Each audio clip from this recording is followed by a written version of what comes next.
আমি এখানে কেন? আর আমার কি হয়েছিল? ভাইয়া, আপনি উত্তেজিত হবেন না, আপনার শরীর অনেক খারাপ। সেটা তো বুঝলাম, কিন্তু আমি এখানে এলাম কিভাবে?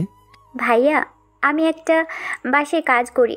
সেখান থেকে কাজ করে যখন রাস্তা দিয়ে আসছিলাম, তখন আপনাকে রাস্তার মাঝে পড়ে থাকতে দেখলাম। আমার বাসা কাছেই ছিল, তাই এক চাচার সাহায্য নিয়ে আপনাকে আমার বাসায় নিয়ে আসি। প্রায় 1 ঘন্টা পরে আপনার জ্ঞান ফিরেছে। মেয়েটার কথা শুনে আমার সব মনে পড়ে গেল। আর মাথা ঘুরে পড়ার কারণ, আজকে সারাদিন কিছু খাইনি, তার উপরে আবার শরীর থেকে অনেক রক্তপাত হয়েছে। ভাইয়া, আপনি এভাবে রাস্তার মাঝে অজ্ঞান হলেন কিভাবে? আসলে হয়েছে কি, আজকে সারাদিন কিছু খাইনি, তাই হয়তো জ্ঞান হারিয়ে পড়ে গেছি। আমি আগেই বুঝেছিলাম, কিন্তু সাহস করে বলি নাই। আপনি একটু অপেক্ষা করুন, আমি এখন আসতেছি। আমি বাড়িটা চারপাশে দেখতে লাগলাম। বস্তির মধ্যে একটাই রুম, ছোট্ট একটা রুমের এক পাশে রয়েছে কতগুলো বই, হয়তো দশম শ্রেণীর হবে। আর এক পাশে একটা দড়িতে কয়েকটা পুরনো জামা কাপড়, আর এক পাশে ছোট কয়েকটি পাত্র। মেয়েটা ওখানে গিয়ে খাবার বাড়তে লাগলো। একটু পরে মেয়েটা আমার সামনে এলো। ভাইয়া, আমি একা গরিব মানুষ, এই পান্তা ভাত খেয়েই 3 বেলা কাটিয়ে দিই। আপনাকে দেখে মনে হচ্ছে আপনি কোনো বড় ঘরের ছেলে। যদি কিছু মনে না করে এগুলো খেয়ে নিতেন। আমি একদম অবাক হয়ে গেলাম। মেয়েটা কত সুন্দর করে কথা বলে, গুছিয়ে কথা বলে, আর কণ্ঠটা একদম মাশাল্লাহ। মেয়েটার আকুল আবেদন। ভাইয়া, আপনার শরীর খারাপ করবে, প্লিজ ভাইয়া। আর আমারও খুব খিদে পেয়েছিল, তাই হাতে প্লেটটি নিলাম। এরপর যখন হাত দিয়ে খেতে যাব, তখন এদিকে হাতে ব্যান্ডেজ করা। এবার কিভাবে খাবো আমি মনে মনে ভাবলাম। মেয়েটা বিষয়টা বুঝতে পেরে আমার হাত থেকে প্লেটটা নিয়ে বলল, উফ, ভাইয়া সরি, আমি দেখি নাই যে আপনার হাতে ব্যান্ডেজ করা। কিন্তু আপনি এখন খাবেন কিভাবে? আমার এখানে তো কোনো চামচ নেই। কিছুটা সময় ভাবতে থাকলো মেয়েটি। আমিও একভাবে মেয়েটার দিকে তাকিয়ে আছি। কি নিষ্পাপ চেহারা। আমার যদি এরকম মিষ্টি কিউট একটা বোন থাকতো, তাহলে কখনো তাকে আর কষ্ট দিতাম না, একদম নিজের বুকে আগলে রাখতাম। কিছু সময় ভাবার পর মেয়েটি বলল, আমি বরং নিজের হাতে খাইয়ে দিই আপনাকে। আমি কিছু বললাম না। এরপর মেয়েটা আমাকে নিজের হাতে খাবার খাইয়ে দিতে লাগলো। বিশ্বাস করুন, মায়ের হাতের খাবার যেমন স্বাদ লাগে, ঠিক তেমনই আমার কাছে লাগলো। আমি মুখ বুজে খেতে লাগলাম। তখনই আমার মেয়েটার কথা মনে পড়ল। মেয়েটা তো একা, তাহলে নিশ্চয়ই একার জন্য খাবার রান্না করে। আর সেই খাবার যদি আমি খেয়ে নেই, তাহলে মেয়েটা কি খাবে? আমি আর খাবো না। এবার তুমি খেয়ে নাও এগুলো। ভাইয়া, আমার খিদে নেই, আপনি খেয়ে নিন সবগুলো। আমি জানি তুমি মিথ্যা বলতেছো। আরে ভাইয়া, আমি যে বাসায় কাজ করি সেই বাসায় আজকে বার্থডে পার্টি ছিল, যার জন্য আজকে রাত করে বাসায় এসেছি। আর সেখানে আজকে রাতের খাবার আমি খেয়ে এসেছি। ও, হুম, এইবার কোনো কথা না বলে সব ভাতগুলো খেয়ে নিন। আমি আর কোনো কথা না বলে চুপচাপ ভদ্র ছেলেদের মতো সবগুলো খেয়ে নিলাম। ভাইয়া, আপনি শুয়ে পড়ুন, আপনার একটু রেস্ট নেওয়া দরকার। আমি একটু পরে আসতেছি। এরপর মেয়েটা খাবার প্লেট নিয়ে বাইরে চলে গেল। হয়তো প্লেট পরিষ্কার করতে গেছে। হ্যাঁ, আমার আন্দাজ ঠিকই ছিল। বাইরে থেকে পানির আওয়াজ এলো। আমি শুয়ে শুয়ে ভাবতে লাগলাম, একটু আগে আমি কোথায় ছিলাম, আর এখন কোথায়? এই মেয়েটা না থাকলে হয়তো আমি আর এই পৃথিবীতেই থাকতাম না। জীবনটা বড়ই অদ্ভুত। যে আদিবাকে আমি এত ভালোবাসি, সে আদিবা আজকে সারাদিনও আমার একবারও খোঁজ নেয়নি। আপনারা তো কিছু বুঝতে পারছেন না, তাই না, যে কি হচ্ছে এখানে? তাহলে চলুন একটু ফ্ল্যাশব্যাক থেকে ঘুরিয়ে নিয়ে আসি। যেদিন আদিবা আমাকে এতিম ছোটলোক বলে অপমান করে চলে যায়, সেদিন তো আমি নিজের ক্ষতি করে ফেলি। সারা রাত অজ্ঞান হয়ে একটা বন্ধ ঘরে পড়েছিলাম। যখন জ্ঞান ফিরল, তখন দেখলাম চারদিকে অন্ধকার, কিছুই দেখা যাচ্ছে না। আমি ঠিক বুঝে উঠতে পারছি না আমি এখন কোথায় আছি। ডান দিকে তাকিয়ে দেখি জানালা দিয়ে হালকা হালকা আলো আসতেছে। আরে, এটা তো আমারই রুম। আমি দেয়ালে হেলান দিয়ে ঘুমিয়ে পড়েছিলাম। যখন উঠতে যাব, তখন আমার ডান হাতে প্রচণ্ড ব্যথা অনুভব করলাম।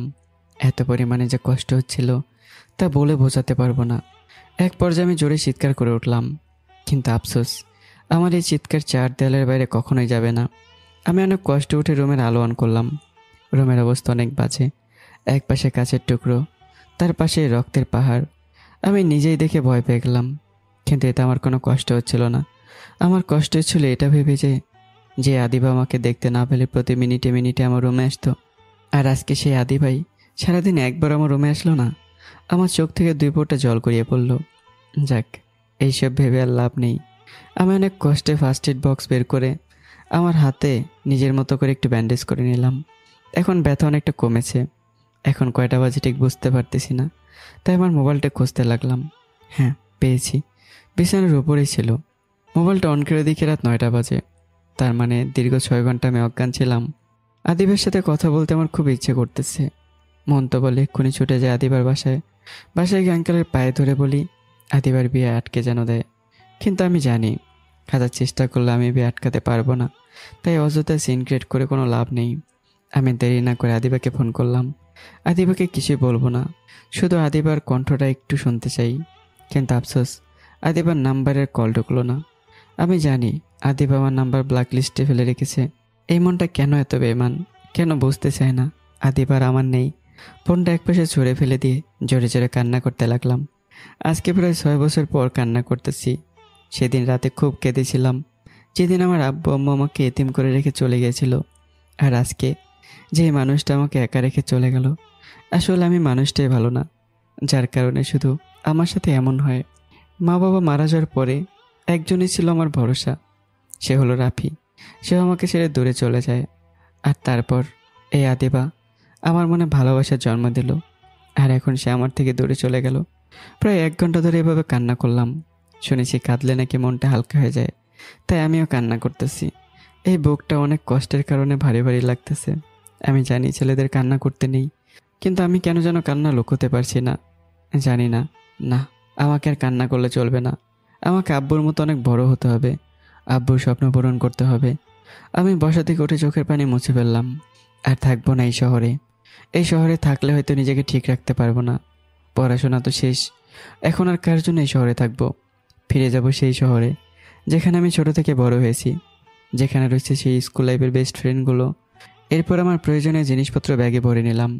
এরপর আমার জীবনের অর্জন মানে আমার সকল কাগজপত্র ব্যাগে ভরে নিলাম। আর কারোর সাথে যোগাযোগ রাখবো না এই শহরের। মোবাইল থেকে সিমটা বের করে ভেঙে ফেলে দিলাম। এরপর ওয়ালেট বের করে আমার সেই 6 বছর আগের পুরনো সিমটা ওপেন করলাম। ভেবেছিলাম হয়তো নষ্ট হয়ে গেছে, কিন্তু না, সিম একদম ঠিকই আছে। নিজের অজান্তে মুখে একটা হাসি চলে এলো। এই সিমটা আমাকে আব্বু কিনে দিয়েছিল। আব্বু চলে যাওয়ার পর বন্ধ করে রেখেছিলাম, আর আজকে আবার ওপেন করলাম। ওয়ালেট পকেটে রেখে দেব, তখনই চোখে পড়ল ওয়ালেটের ভেতরে আদিবার ছবির দিকে। আমি সেটা বের করে একটা দেশলাই দিয়ে পরিয়ে ফেললাম। আজ থেকে বলে যাব আদিবা নামে আমার জীবনে কেউ ছিল। অনেক ইচ্ছে ছিল আদিবাকে বউ সাজে নিজের চোখে দেখব, কিন্তু আফসোস সেটা আমার কপালে নেই। আর দেখে বা কী করবো, যে আমার ভাগ্যে নেই তাকে আমি দেখেই কি করব। রুম থেকে বের হয়ে যাব, তখন আদিবার বলা লাইনটার কথা মনে পড়ল। আমি নাকি ওকে টাকার কারণে ভালোবাসার কথা বলেছি। না, আদিবার কাছে ঋণী থাকলে চলবে না। আমি সব টাকা পরিশোধ করে দিয়ে যাব। এতদিন যাবৎ আদিবা আমাকে যত টাকা দিয়েছে সব কিছুর হিসাব আমার ডায়েরিতে লেখা আছে। এখানে আমি ফাঁকে ফাঁকে লিখে রাখতাম আদিবা আমাকে কখন কত টাকা দিয়েছে।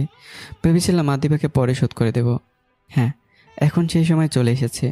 ডায়েরিটা খুলতেই আদিবাকে নিয়ে বিভিন্ন আবেগ লেখা। আমি সেগুলো না পড়ে টাকার হিসাব করলাম, প্রায় 5 লাখের কাছাকাছি। আমি খুব ভালো করে জানি আমি কিভাবে টাকা পরিশোধ করব। এরপর আমি বাসা থেকে বের হয়ে গেলাম। বাসা থেকে বের হওয়ার সময় আদিবার আব্বু মানে আঙ্কেলের সাথে দেখা। আরে শ্রাবণ যে, কোথায় যাচ্ছ এত রাতে? আঙ্কেল, একটা বন্ধুর বাসায় যাচ্ছি, খুব জরুরি তো, তাই এত রাতে যেতে হচ্ছে। ও, তা আসবে কবে? বলতে পারি না আঙ্কেল।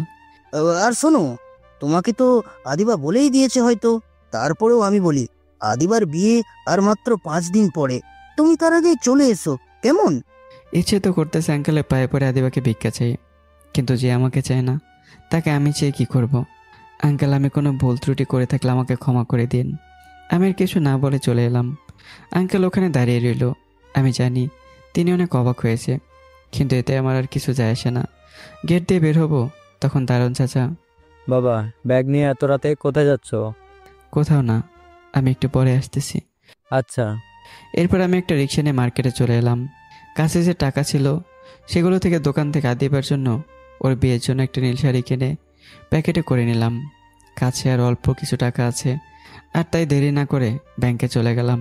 এরপর ওয়ালেট থেকে ডেবিট কার্ডটা বের করে 5 লাখ টাকা তুললাম। সাথে আরও কিছু তুলেছিলাম নিজের হাত খরচের জন্য। এরপর একটা দোকান থেকে গিফট পেপার কিনে সোজা বাসায় চলে এলাম। এরপর আমার রুমে ঢুকে দরজা লক করে দিলাম। একটা কাগজ আদিবার জন্য একটা চিঠি লিখলাম। আদিবার জন্য না শাড়ি 5 লাখ টাকা, আর চিঠি আমি একটা বক্সে গিফট পেপার দিয়ে আটকে নিলাম। এবার এটা আদিবাকে দেয়া যাবে ওর বিবাহের উপহার হিসাবে। আমি জানি আদিবা খুব খুশি হবে। এরপর আমার রুমের দরজা লক করে আমি বেরিয়ে পড়লাম। গেটের কাছে এসে, চাচা ঘুমিয়ে গেছেন? একটু চোখ লেগে গেছিল আর কি। কেন, কিছু বলবা? হ্যাঁ, এই নিন, এটা আদিবাকে দেবেন বিয়ের দিন রাতে। আমার প্যাক করে সেই বক্সটা ধরিয়ে দিলাম। আচ্ছা ঠিক আছে, কিন্তু বাবা তোমার হাতে কি হয়েছে? তেমন কিছু না, একটু কেটে গেছে আর কি। ঠিক আছে, কিন্তু এখন তো রাত 12টা বাজে। তুমি এত রাতে কাঁধে ব্যাগ ঝুলিয়ে কোথায় যাচ্ছ? কোথায় আর যাব, নিজের শহরে যাচ্ছি। সে কি, আদিবে ম্যাডাম জানে? সব কথা সবার জানতে নেই। আর চাচা, আমি কোনো ভুল করে থাকলে আমাকে ক্ষমা করে দিন, কেমন? বাবা তুমি এগুলো কি বলতেছো? হ্যাঁ চাচা, এটাই সত্যি। বুঝতে পেরেছি, তুমি মনে হয় চাকরি পেয়েছো, তাই জন্য যেতে হচ্ছে। রাফিকে আমার যেমন এখনো মনে পড়ে, ঠিক তেমনি তোমাকে আমার জীবনে মনে থাকবে বাবা। ভালো থেকো সব সময়। আমি আর কিছু না বলে চাচাকে জড়িয়ে ধরে বিদায় দিয়ে চলে এলাম। আসার সময় চোখ থেকে কয়েক ফোঁটা পানি গড়িয়ে পড়ছিল। আসলে এই বিল্ডিংয়ে যতদিন এসেছি ততদিন থেকে চাচাকে দেখতেছি, তাই একটু মায়া পড়ে গেছে। এখন উদ্দেশ্য বাস স্ট্যান্ডে গিয়ে সোজা সিলেট চলে যাব, কিন্তু জানি না বাস পাবো কি পাবো না, যেহেতু অনেক রাত হয়ে গেছে। আদিবাদের বাসা থেকে বাস স্ট্যান্ড যেতে শর্টকাটের রাস্তা আছে, তাই আমি সেই রাস্তা দিয়ে যেতে লাগলাম। কিছু দূর গিয়ে একটা গলির ভিতরে ঢুকে গেলাম। বাস স্ট্যান্ড এখান থেকে 15 মিনিটের রাস্তা। মোবাইলে তখন রাত 12টা বেজে 45 মিনিট। মোবাইল পকেটে রেখে হাঁটতেছি। তখন আমার কেমন যেন মনে হলো আমার মাথা ঘুরতেছে। হঠাৎ করে আমি রাস্তার মাঝে পড়ে গেলাম আর জ্ঞান হারিয়ে ফেললাম। যখন আমার জ্ঞান ফেললো তখন আমি আমার সামনে একটা মেয়েকে দেখতে পাই। বয়স ঠিক বলতে পারবো না, তবে আনুমানিক ক্লাস 10 বা 11-এ পড়ে হয়তো। মেয়েটা অনেক চিন্তিত হয়ে আমার চোখে পানি ছিটিয়ে দিচ্ছিল। আমি খেয়াল করলাম যে আমি একটা ছোট ভাঙচুর কুঁড়ে ঘরের ভেতরে একটা ছোট খাটে শুয়ে আছি। আমার জ্ঞান ফিরতে দেখে মেয়েটা একটা মিষ্টি হাসি দিল, যে হাসিটা দেখলে যে কারো প্রাণ জুড়িয়ে যাবে। আদিবার কথা মনে পড়ে মনটা খারাপ হয়ে গেল। আমি শুয়ে গেলে ভাবছিলাম, তখনই মেয়েটা রুমে এলো। ভাইয়া, আপনি এখন ঘুমোবেন না? না, এখন ঘুম পাচ্ছে না। ও, আচ্ছা, তোমার আব্বু আম্মু কই? আমার কথা শুনে মেয়েটা হয়তো কষ্ট পেয়েছে। মেয়েটার মুখ দেখে বোঝা যাচ্ছে যে আমি অনেক খারাপ কিছু বলে ফেলেছি, কিন্তু আমি এখানে এমন কি বললাম এসবে মনে মনে ভাবতে লাগলাম। ভাইয়া, আমার এই পৃথিবীতে কেউ নেই, আমি এতিম। এতিম কথাটা শুনে মনটা খুব খারাপ হয়ে গেল। আমি জানি এতিম মানে কত কষ্ট, কত যন্ত্রণা, কারণ আমি নিজেও একজন এতিম। ও সরি, আমি বুঝতে পারিনি। হুম, আচ্ছা, তুমি তোমার সম্পর্কে একটু খুলে বলবে? মানে কবে থেকে তোমার আব্বু আম্মু নেই, খুব জানতে ইচ্ছা করতেছে। আমি যখন 2য় শ্রেণীতে পড়ি তখন আমার আব্বু মারা যায়। আমরা তখন অনেক টাকা দেনা ছিলাম। আব্বুর মাথার সব সময় চিন্তা থাকতো যে কিভাবে এত টাকা শোধ করবে। এই চিন্তায় আব্বু একদিন স্ট্রোক করে, আর আমরা টাকার অভাবে চিকিৎসা করতে পারি নাই। সেই দিনই আব্বু আমাদের একা রেখে চলে যায়। এরপর আমার আর আম্মুর জীবন কোনো মতে চলছিল। যতই অভাব থাকুক না কেন, আম্মু আমাকে ঠিকই স্কুলে পাঠাতেন, আর আম্মু দিনে রাতে অনেক বাসে কাজ করতেন। হঠাৎ একদিন আমি স্কুল থেকে এসে দেখি আম্মু শুয়ে আছে। মাথায় হাত দিয়ে দেখি খুব গরম, জ্বর হয়েছিল আম্মুর। আমি তখন 9ম শ্রেণীতে পড়ি, তাই একটু বুঝতাম। আম্মুর মাথায় জলপট্টি দিই, আম্মুর সেবা যত্ন করি। এভাবেই 4 দিন চলে যায়। কিন্তু আফসোস, আমার কাছে টাকা না থাকার কারণে আম্মুর জন্য ওষুধ আনতে পারি নাই। আমি অনেক কান্না করি, অনেকের কাছে টাকা ধার চাই, কিন্তু কেউ দেয়নি। 6 দিনের দিন আম্মু আমাকে একা রেখে দিয়ে চলে যায়। কথাগুলো বলে মেয়েটা আমার সামনে কান্না করতে লাগে। আমি ওর কান্না যেন সহ্য করতে পারলাম না, তাই আমি ওর কাছে গিয়ে ও চোখের পানি মুছে দিই এবং মাথায় হাত বলে সান্ত্বনা দিতে লাগলাম। এরপর আবার বললাম, তুমি এখন স্কুলে যাও না? না ভাইয়া, স্কুলের খরচ পাবো কই? এমনিতেই নিজের খরচ চলে না, তার উপর আবার স্কুল ফি। কোন ক্লাসে থাকতে পড়াশোনা বাদ দিয়েছো তুমি? ভাইয়া, 9ম শ্রেণীতে বসেই আম্মু মারা যায়। এরপর আর স্কুলের মুখ দেখতে পাইনি। ও, আমি তো একটা কথা জানতেই ভুলে গিয়েছি। কি কথা ভাইয়া? তোমার সম্পর্কে এত কিছু জানলাম, অথচ তোমার নামটাই জানা হলো না এখনো। জি ভাইয়া, আমার নাম জান্নাতুল। আব্বু আম্মু জান্নাত বলে ডাকতো। ও আচ্ছা, তাহলে আমি আজ থেকে তোমাকে জান্নাত বলে ডাকবো। ভাইয়া, আপনার নামটা কি? শ্রাবণ আহমেদ ইমন, সবাই শ্রাবণ বলেই ডাকে। আর একটা কথা কি জানো? কি কথা ভাইয়া? আমি তোমার মতো এতিম একটা ছেলে, আমার এই পৃথিবীতে কেউই নেই। ভাইয়া, এমনভাবে বলতে নেই, আমি আছি না। আজ থেকে মনে করবেন আমি আপনার বোন। জান্নাত আমার কাছে এসে কাঁধে হাত রেখে বলল, হ্যাঁ। আমি খুব খুশি হলাম জান্নাতের কথা শুনে। ভাইয়া, একবার তুমি তোমার সম্পর্কে কিছু বলো। আমার সম্পর্কে শুনতে গেলে অনেক রাত হয়ে যাবে। হোক, তাতে কিছু হবে না, তুমি আমাকে বলো। প্রথমে ভেবেছিলাম বলবো না, কিন্তু জান্নাতের আবদারটা কেন জানি ফেলতে পারলাম না, তাই বললাম। আমার গল্পটা কিন্তু একটু কষ্টের। হোক, আপনি আমাকে বলুন ভাইয়া। জান্নাতের ভাইয়া ডাকটা কেন জানি খুব ভালো লাগলো। ইচ্ছে করে হাজারবার শুনিয়ে ভাইয়া ডাকটা। আচ্ছা শোনো তাহলে, এবার আমার সাথে ঘটে যাওয়া সব কিছু বলতে লাগলাম। আমার এই সব কিছু বলে জান্নাতের দিকে তাকালাম, দেখি ওর চোখে পানি। তাই আমি জিজ্ঞাসা করলাম, আপনারা তো জানেনই যে আমার সাথে কি কি ঘটেছে।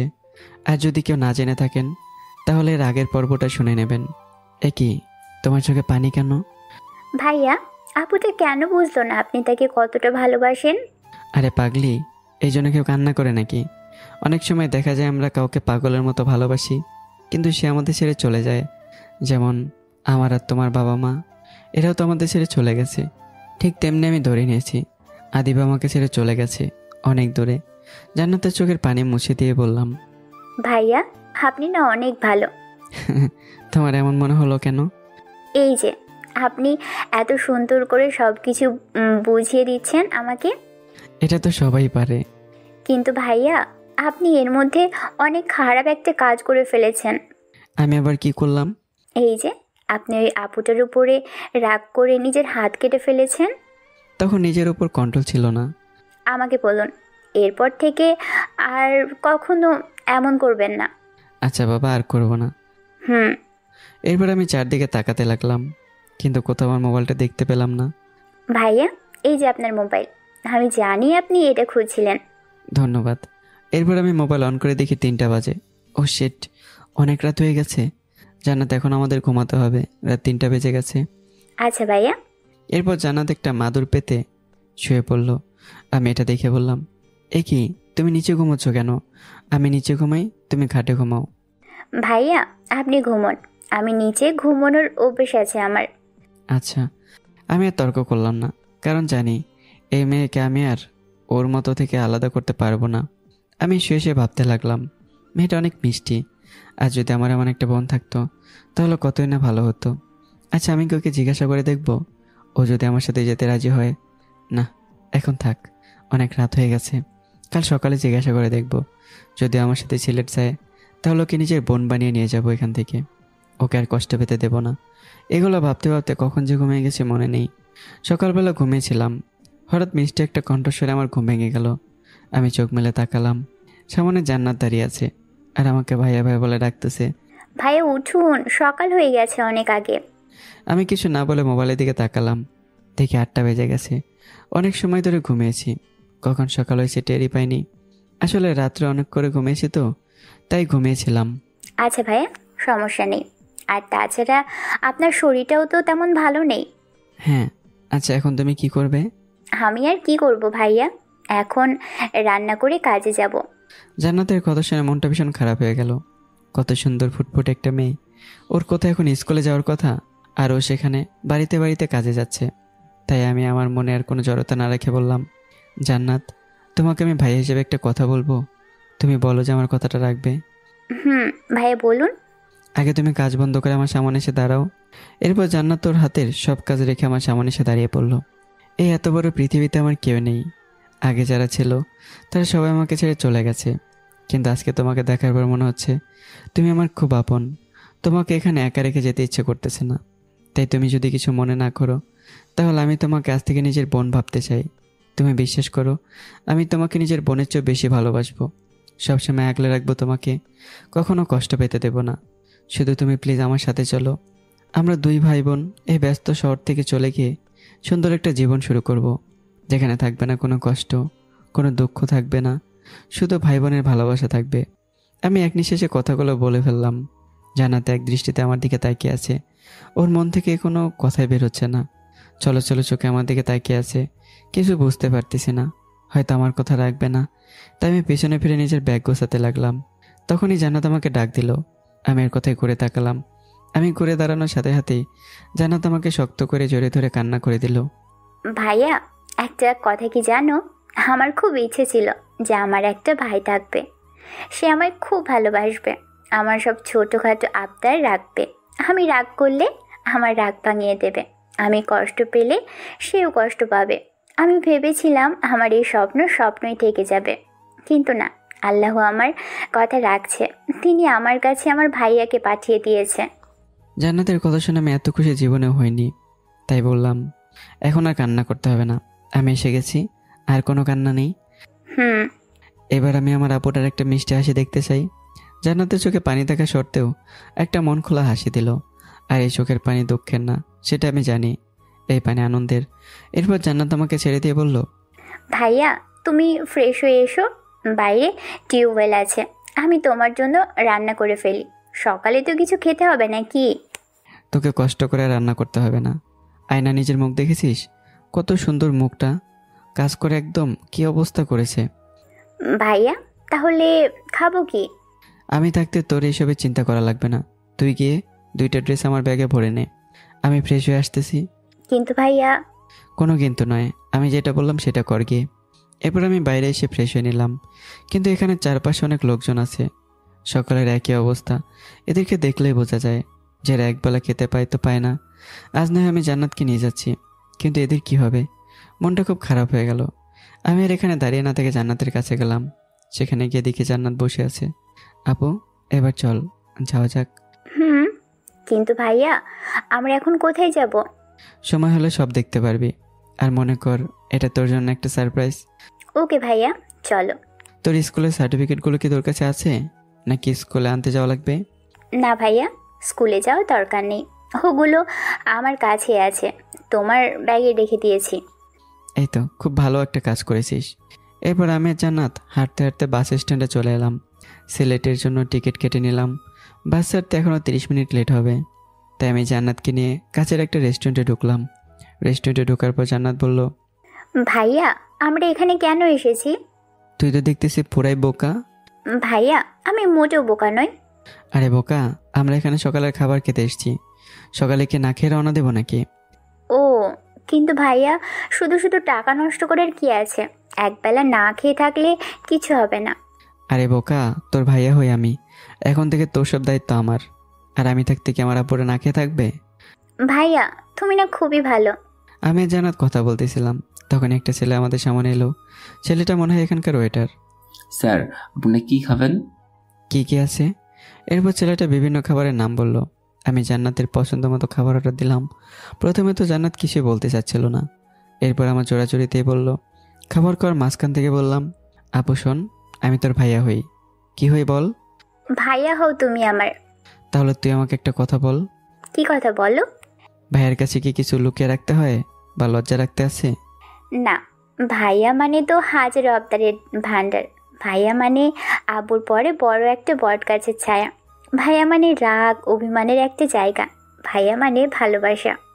তাহলে তুই একটু আগে খাবার অর্ডার দিতে লজ্জা পাচ্ছিলি কেন? ও, তাহলে এই ব্যাপার। আচ্ছা, সরি ভাইয়া। আর একটা কথা কান খুলে শুনে রাখ, আমার যা কিছু আছে সবই কিন্তু তোর। অতএব আমার কাছে কোনো লজ্জা নয়। যখন যেটা লাগবে শুধু একবার মুখ খুলে বলবি, এরপর দেখবি আমি এনে দিতে পারি কি না। ভাইয়া, আমার কিছু লাগবে না, আমি শুধু তোমাকে সবসময় এইভাবেই পাশে চাই। হ্যাঁ পাগলি, আমি তোর পাশে সবসময় আছি। এরপর আমি আর জান্নাত খাবার খেয়ে রেস্টুরেন্ট থেকে বেরিয়ে গেলাম। মোবাইলের স্ক্রিনের দিকে তাকিয়ে দেখি 9টা 25 বাজে। বাস ছাড়তে আরও 5 মিনিট বাকি। তাই আমি জান্নাতকে নিয়ে সোজা বাসে উঠে পড়লাম। বাসে উঠে সিট খুঁজে আমি আর জান্নাত বসে পড়লাম। ঠিক যখন আমি বসতে যাব, তখন আমার হাত পাশের একটা সিটে ধাক্কা লাগলো। যেহেতু আমার ডান হাত কাটা ছিল, তাই খুব ব্যথা পেলাম। আমি হালকা করে চিৎকার করলাম। এটা থেকে জান্নাত বলল, ভাইয়া, তুমি এইটা কোনো কাজ করেছো? কি কাজ? তুমি শুধু শুধু ওই আপুটার জন্য কেন নিজের এত বড় ক্ষতি করলা? আর যেন কখনো এমনটা না দেখি আমি। আচ্ছা ঠিক আছে মহারানী।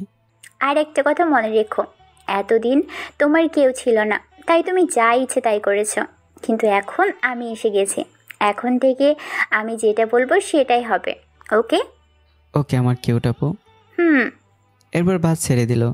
এখান থেকে সিলেট পৌঁছতে অনেক সময় লাগবে। জান্নাত গল্প করতে করতে আমার কাঁধে মাথা রেখে ঘুমিয়ে পড়ল। আমি ওর মাথায় হাত বুলিয়ে দিতে লাগলাম। আমার চোখে কেন জানি ঘুম আসতেছে না।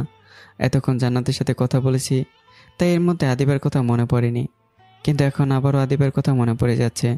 ইচ্ছে করতেছে আবারও ছুটে যাই, যেভাবেই হোক বিয়েটা আটকে দেই। কিন্তু আদিবা তো আমাকে সরাসরি না করে দিয়েছে, ওর সামনে না যেতে বলেছে। শুধু একবার যদি আদিবা বলতো যে শ্রাবণ আমি তোকে ভালোবাসি, তাহলে আমি যেভাবেই হোক আদিবাকে আমার করে নিতাম। কিন্তু যেখানে আদিবা আমাকে পছন্দ করে না, সেখানে এসব কিছু বলার কোনো মানেই হয় না। আদিবা আমাকে পছন্দ করে না ভালো কথা, সেটা ভালোভাবে আমাকে বলে দিলেই পারতো, কিন্তু সেটা না করে আমাকে এতিম বলেছে, ছোটলোক বলে গালি দিয়েছে, টাকার চেক দিতে চেয়েছে। এই পৃথিবীটা আসলেই টাকা ছাড়া কিছুই বোঝে না। আদিবা যদি আমাকে ছেড়ে থাকতে পারে, তাহলে আমি কেন পারবো না? আমি সবই পারি। সেই ছোটোবেলায় আম্মু আব্বুকে হারানোর পর সব কিছু ফেলে একা এত দূরে এসেছি, আর সে আমি কিনা একটা মেয়েকে ছেড়ে থাকতে পারবো না? না, আমাকে আরও শক্ত হতে হবে। এর আগে আমার এই পৃথিবীতে কেউ ছিল না, এখন আমার ছোট একটা বোন আছে। আমি সব কিছুই ভুলে যাব। বাসে সিটে হেলান দিয়ে কথাগুলো ভাবছিলাম। চোখ মেলে দেখি চোখের পাতায় হালকা পানি। তারপর আমি চোখ মুছে নিলাম। জান্নাতের দিকে তাকিয়ে দেখি আমার কাঁধে মাথা রেখে শান্তিতে ঘুমিয়ে আছে। এই জন্য এক অন্যরকম ফিলিংস। আমি পকেট থেকে ফোন বের করে রাফিকে ফোন দিলাম। রিং হওয়ার কিছু সময় পর রিসিভ করলো। কি ভাই, কি খবর? ভালো, তোর কি খবর? ভালোই আছি। খুব তাড়াতাড়ি তোর জন্য একটা সারপ্রাইজ আছে। কি সারপ্রাইজ ভাই? তাড়াতাড়ি বল। বলা যাবে না, বললাম না সারপ্রাইজ। ধুর, আর তোর আবিদার কি খবর? আগামী 17 তারিখ আদিবার বিয়ে। কি ভাই, কি বলিস এগুলো? তুই ওকে বলিস নাই যে তুই ওকে ভালোবাসিস? হ্যাঁ বলেছি, কিন্তু আমাকে অনেক অপমান করে ফিরিয়ে দিয়েছে। কি বলিস এগুলো? তুই এখন কই? বাসায় আছি। তুই এক্ষুনি আমার কাছে চলে আয়। তুই ওখানে থেকে আর কি করবি ভাই? প্লিজ, তুই নিজেকে ওখানে রেখে কষ্ট দিস না। তোকে চিন্তা করতে হবে না, আমি নিজেকে আর কখনো কষ্ট দেব না। তোর কথার আগামাথা আমি কিছুই বুঝলাম না। সময় হলে সব দেখতে পারবি আর বুঝতেও পারবি। ধুর। আচ্ছা রাখি ভাই। এরপর ফোন কেটে দিলাম, কারণ আমি জানি এখন রাফির সাথে কথা বললে আমাকে নানান ধরনের প্রশ্ন করবে। এর চেয়ে ভালো হয়েছে ফোন কেটে দিয়েছি।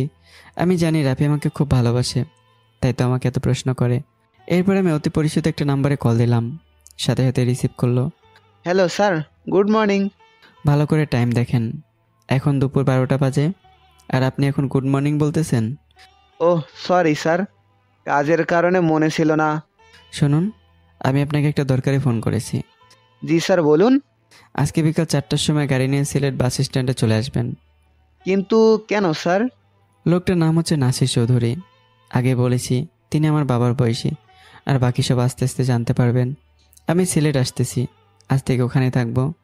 সত্যি স্যার? আমার তো বিশ্বাসই হচ্ছে না। নাসির সাহেব খুব খুশি হয়ে বললেন, হ্যাঁ, আর আপনি আমাদের বাড়িটা ঠিকঠাক করে রাখুন, আমি এসেই সোজা বাসায় যাব। ওকে স্যার, কোনো চিন্তা করবেন না, আমি এখনই সব কিছুর ব্যবস্থা করে ফেলেছি। হ্যাঁ, এখন রাখি, বাই। Okay sir. এরপর ফোন রেখে দিলাম। জান্নাত এখনও ঘুমিয়ে আছে, তাই আমি ওকে ডিস্টার্ব করলাম না। আমি সিটে হেলান দিয়ে ভাবনার ভিতরে চলে গেলাম। এদিকে আদিবার মনটা এই কয়েকদিনই খুব খারাপ। আদিবা চুপ করে নিজের রুমে বসে আছে। তখনই আদিবার মামাতো বোন রুহির রুমে আসে। আদিবার বিয়ের উপলক্ষে এসেছে। আপু, তুমি এভাবে রুমে বসে একা একা কি ভাবছো? কিছু না, এমনি বসে আছি। দূর, তুমি না আপু খুব বোরিং। তোমার বিয়ের আর মাত্র কিছুদিন বাকি। কোথায় তুমি আনন্দ ফুর্তি করবে তা নয়, তিনি তার রুমে বসে আছে।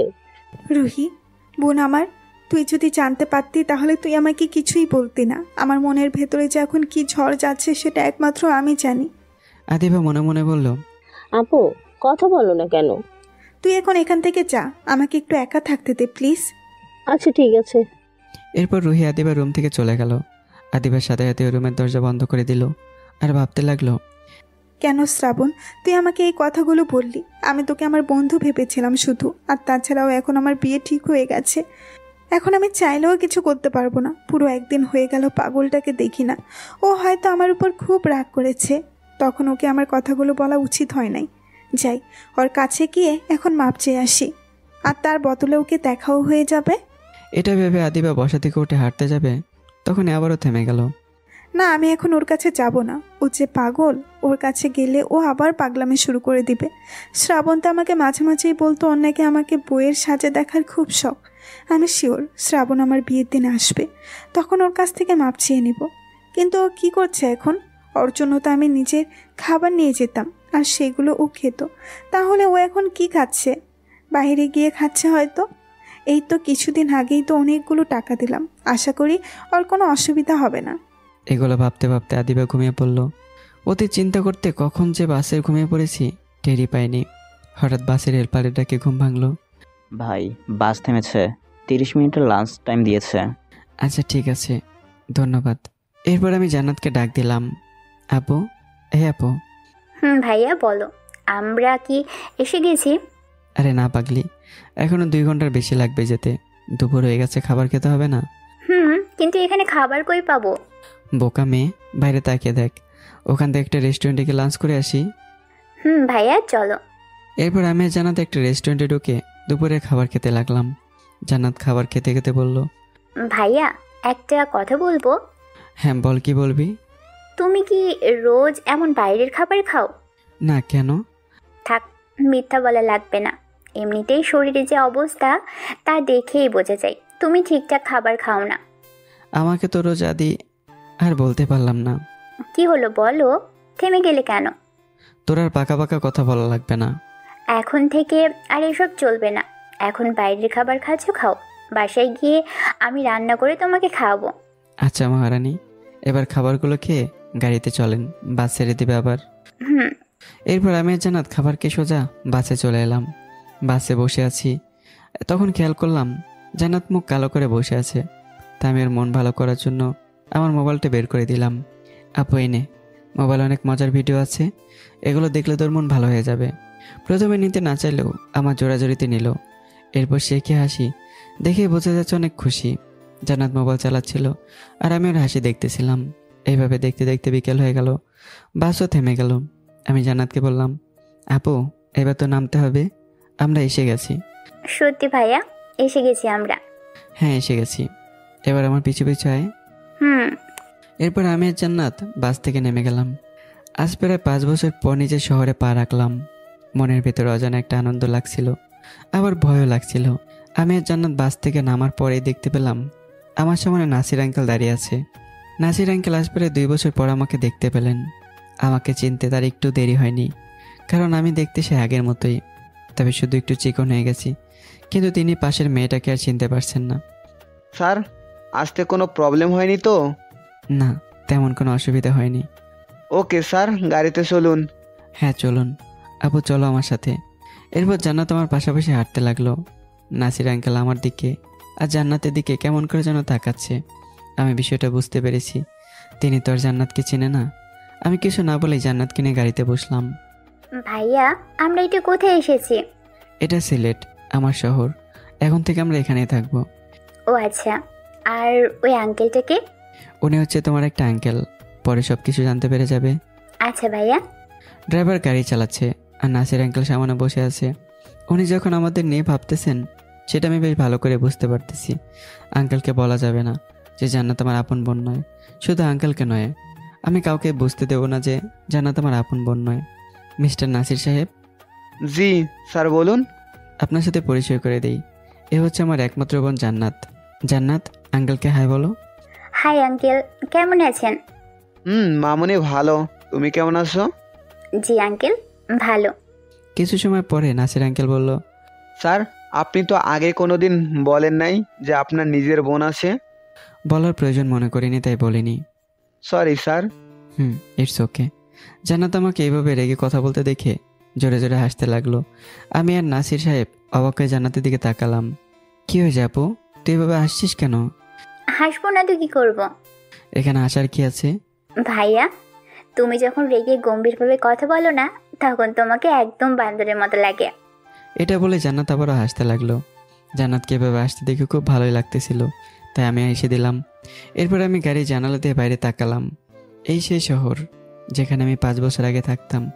এই 5 বছরে শহরটা অনেক বদলে গেছে, আগের থেকে অনেকটা উন্নতি হয়েছে। রাস্তা দিয়ে যাওয়ার সময় আমার চোখ আটকে গেল সেই রাস্তায় যেখানে আব্বু আম্মু অ্যাক্সিডেন্ট করেছিল। বুকে চিনচিন ব্যথা হতে লাগলো।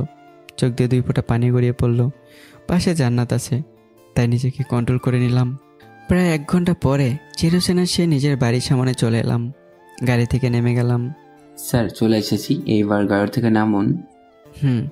আমি আর জান্নাত গাড়ি থেকে নেমে গেলাম। জান্নাত এত বড় বাড়ি দেখে অনেক অবাক হয়ে যায়।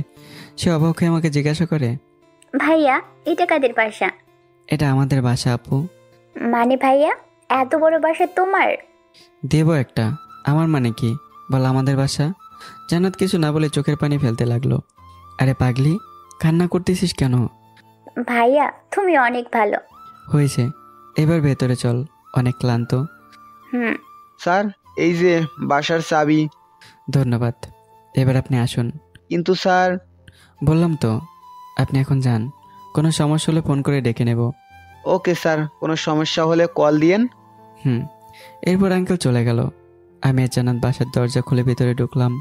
জান্নাত বাসার ভেতরে ঢুকে আর অনেক বেশি অবাক হয়ে যায়, কারণ বাসার ভেতরে আরো অনেক ভালো পরিবেশ, অনেক কারুকাজ করা। বাইরে থেকে যত ভালো দেখায়, ভেতরে তার 4 গুণ। আপু আমার সাথে আয়। ভাইয়া। এবার আমি জান্নাতকে নিয়ে উপরের একটা রুমে চলে যাই। সেখানে গিয়ে একটা রুমে যাই। এটা হচ্ছে তোর রুম, আজ থেকে আমার কিউট আপু এখানে থাকবে। ভাইয়া এত সুন্দর আর বড় রুম আমার লাগবে না। তোকে কিন্তু এবার খুব মার দেব। সরি ভাইয়া। সরি পরে বল, আগে বল তোর রুম পছন্দ হয়েছে? খুব পছন্দ হয়েছে, ধন্যবাদ ভাইয়া। বলেই জান্নাত আমাকে হালকা করে জড়িয়ে ধরলো।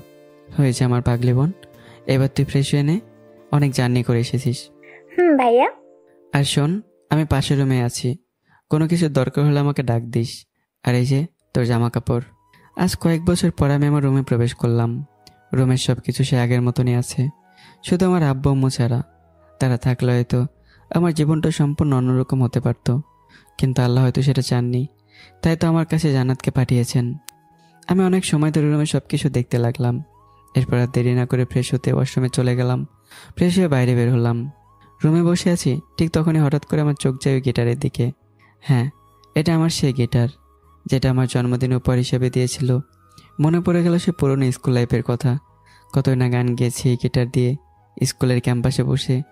আমি আর অপেক্ষা না করে গিটার হাতে নিলাম, ভালোভাবে দেখে নিলাম সব কিছুই ঠিকঠাক আছে।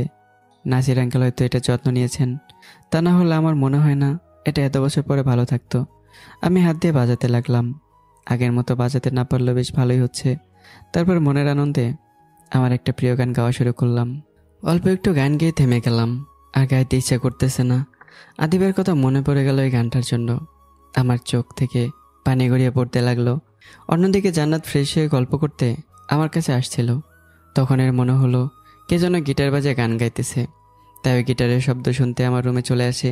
এসে দেখে আমি গান গাচ্ছি, তাই জান্নাত আমাকে ডিস্টার্ব না করে দরজার ওখানে দাঁড়িয়ে চুপ করে গান শুনতে লাগে। খুব ভালো লাগতেছিল জান্নাতের, কিন্তু হঠাৎ করে গান বন্ধ হয়ে যায়। তাই জান্নাত আমার কাছে এসে বলে, ভাইয়া তুমি তো খুব ভালো। জান্নাত এসে দেখতে পাই যে আমি কান্না করতেছি। আমি গিটার বুকে আঁকড়ে ধরে কান্না করতেছি। তখনই কোত্থেকে জান্নাত চলে এলো। আমি একটু ভয় পেয়ে যাই, তাই চোখের পানি লুকিয়ে গেলাম।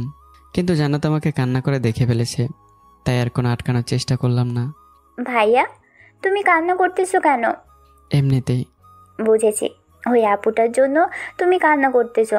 তুমি আমাকে বাসে বসে কি কথা দিয়েছিলে মনে আছে? সরি আপু, আমি কান ধরতেছি, আর কখনো কান্না করব না। তোমার কোনো মাপ নেই। তবে কি? একটা শর্তে মাপ করতে পারি। কি শর্ত? যদি তুমি আমাকে এখন একটা গান গেয়ে শোনাও। ও এই কথা, তাহলে এখানে বসে পড়, আমি গান গাইতেছি। এরপর আমি আবারও গান গাওয়া শুরু করলাম। ভাইয়া তুমি তো অনেক ভালো গান করো। এই একটু পারি আর কি। এরপর থেকে আমাকে রোজ গান শোনাতে হবে কিন্তু। আচ্ছা বাবা, ঠিক আছে। ভাইয়া তুমি চা খাবে? না। ও, তবে কফি খেতে পারি। ভাইয়া তুমি একটু ওয়েট করো, আমি বানিয়ে নিয়ে আসছি। এই শুনে যা, আমি ছাদে যাচ্ছি, তুই ওখানে চলে আসিস, আর কিচেনে গিয়ে দেখ সব কিছু আছে। ওকে ভাইয়া। জান্নাত আপু কফি বানাতে কিচেনে চলে গেল, আর আমি আমাদের বাসার ছাদে চলে গেলাম। অনেকদিন পরে আজকে ছাদে এলাম। চারদিকে অন্ধকার হয়ে গেছে, চারদিকে শুধু বিল্ডিং আর বিল্ডিং দেখাচ্ছে। আস্তে আস্তে চারদিক আলোকিত হয়ে যাচ্ছে, কারণ সন্ধ্যা হয়ে গেছে, তাই সকলে আলো জ্বালাচ্ছে। ছাদের দক্ষিণ দিক দিয়ে হালকা হালকা ঠান্ডা বাতাস আসতেছে। সত্যি এই ফিলিংসটা অসাধারণ। আজ প্রায় 5 বছর পর এমন খোলা বাতাস খাচ্ছি নিজের ছাদে বসে। আমি নিজের ছাদের কোনায় থাকা দোলনায় বসে পড়লাম। এই দোলনায় বসে কতই না গল্প করেছি আমি আমার আব্বু আম্মুর সাথে। আর সব স্মৃতি ছাড়া আর কিছুই না। বসে বসে আনমনে এগুলো ভাবতেছিলাম। হঠাৎই জান্নাতের ডাকে আমার ঘোর কাটলো। ভাইয়া, সেই কখন থেকে কফি নিয়ে দাঁড়িয়ে আছে, অথচ তোমার কোনো হুঁশই নেই। সরি আপু, কই দেখি কফিটা দিয়ে খেয়ে দেখি। এই নাও। আমি কফিটা মুখে দিতে অনেকটা চমকে উঠলাম। সেই অতি পরিচিত স্বাদ। হ্যাঁ, আমার আম্মু এমন কফি বানাতো, একবার খেলেই আমার বারবার খেতে ইচ্ছে করতো। ভাইয়া, কেমন হয়েছে? অনেক সুন্দর আপু। এরপর থেকে সকালে বিকালে আমার কিন্তু রোজ চাই। আচ্ছা, আমার শুও না ভাইয়া। এরপর প্রায় 1 ঘন্টার মতো আমি আর আপু গল্প করলাম। আপু তো রেডি হয়ে নে, এক জায়গায় যেতে হবে। আমি তো রেডি, কিন্তু কোথায় যেতে হবে ভাইয়া? বলা যাবে না, গেলেই দেখতে পাবি। আচ্ছা।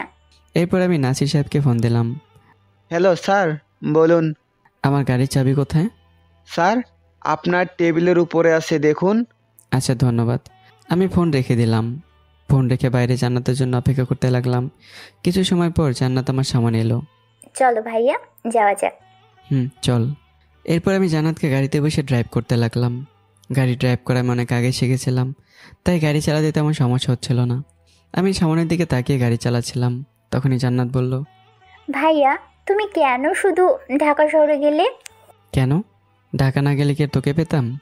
আমাকে হয়তো পেতে না, কিন্তু ভাইয়া, তুমি সেখানে গিয়ে কেন শুধু শুধু এত কষ্ট করেছো? নিজের উপর রাগ করে। কিন্তু ভাইয়া, এত কষ্ট করে কি পেলে? সেই তো পেলে এক বুক কষ্ট। এই কষ্টটা আমার পাওনা ছিল, বরং এর চেয়ে বেশি কষ্ট আমার পাওনা। ভাইয়া, তোমার আব্বু আম্মুর অ্যাক্সিডেন্টে তোমার কোনো দোষ ছিল না, তুমি কেন শুধু শুধু নিজের উপর দোষ চাপিয়ে নিচ্ছ?